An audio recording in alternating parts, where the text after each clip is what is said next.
Welcome to the WHHI-TV Daily News. I'm Betsy McDaniel. As always, there's a lot to talk about today, so we'll get started with a few headlines. November 1st means we now know precisely who is running for president in South Carolina against Joe Biden. 10 GOP candidates put up the $50,000 necessary to make the ballot. The one name you've likely heard of who will not be on that ballot is former Arkansas Governor Asa Hutchinson, whose ranking in the polls isn't much higher than you or me.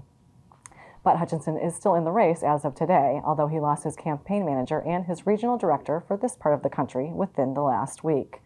Donald Trump, Nikki Haley, Tim Scott, Ron DeSantis, Chris Christie, Vivek Ramaswamy, and Doug Burgum all filed, as did three lesser-knowns, two Texans, Ryan Binkley and Anthony Castro, and Floridian David Stuckenberg. Hilton Head Island pickleballers got quite the Halloween treat this last week with the opening of 6 new pickleball courts where tennis courts used to be in the old Schoolhouse Park off Highway 278 and Adriana Lane. Construction took just 6 weeks to complete, but clearly the anticipation was great, as town park officials say there was already a line to play as soon as the courts opened. We'll have a bit more on that later in the broadcast. Also out of the town of Hilton Head, they have finally closed on buying the land near Celebration Park that was once home to the Wild Wing Cafe. It has taken months and $4 million to wrap up the deal. The town hasn't decided yet what to do with the property long term, but they will likely take down the old restaurant building on the site along Pope Avenue. Riverview Charter School in Beaufort is doing their part to try to alleviate hunger in our communities, but they need your help. On November 16th and 17th, the school will host their annual Rise Against Hunger mealpacking event featuring the Empty Bowls silent auction.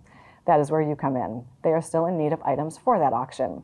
They are looking for experiences such as a vacation homestay or a round of golf, as well as local art pieces and spa packages, just to name a few examples. Riverview is a 501c3 organization, meaning that your donation could be tax deductible. They are looking to raise $25,000 from this year's auction. Contact the school directly if you have something you would like to donate.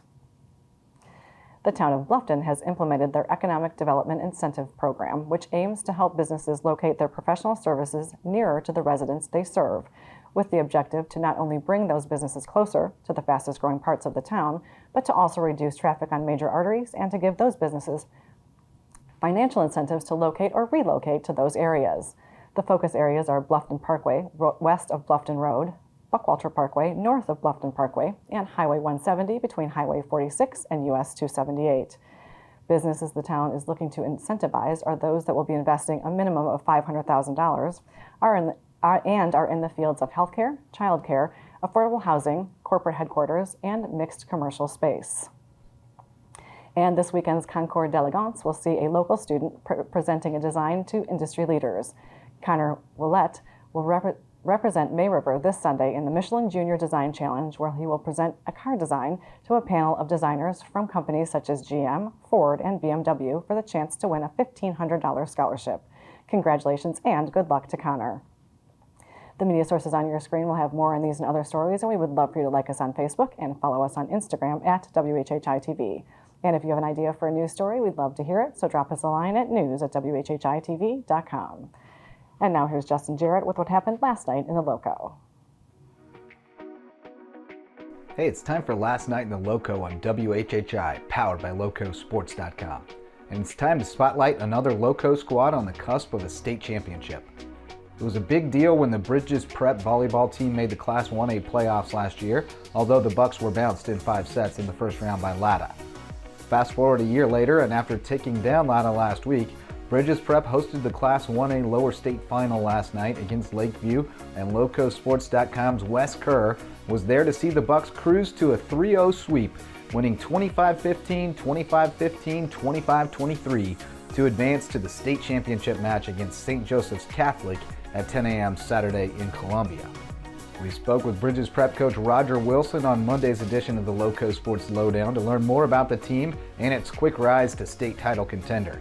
Check it out on the Lowco Media Network on YouTube. We also previewed some of the best matchups on this week's slate of 14 high school football playoff games involving teams from the Loco coverage area, including a potential shootout at Bluffton, a third annual grudge match at Whale Branch, and first-round home games for Hampton County, Hilton Head Christian Academy, Beaufort Academy, Colleton Prep, Thomas Hayward, and Patrick Henry. We'll dig deeper into the matchups tomorrow on Last Night in the Loco and have full coverage all day Friday on the Lowco Media Network. For Lowco Sports and WHHI, I'm Justin Jarrett. Until next time, go Lowco.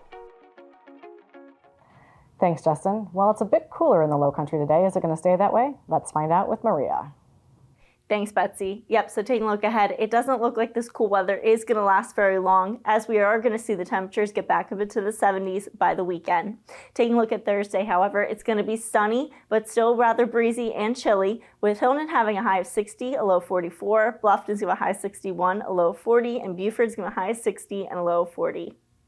The sunrise for Thursday is going to be at 7:41 and sunset's going to be at 6:32. Looking at the beach tides, low tide is going to be at 7:58 a.m. and high tide is going to be at 1:06 p.m. Taking a look into the rest of the weekend, into the weekend, Friday it's going to be sunny to partly cloudy with the highs getting back up into the 70s, lows staying in the 40s. Saturday it's going to be breezy in the morning, but then otherwise sunny to partly cloudy throughout the rest of the day. Highs in the 70s, lows going up into the 50s. And then come Sunday, it's going to be sunny with the highs in the mid-70s and lows in the 50s. That's it for today. Let's head back to the desk. Thanks, Maria. Our monthly chat with Mayor Perry is next, so don't go away.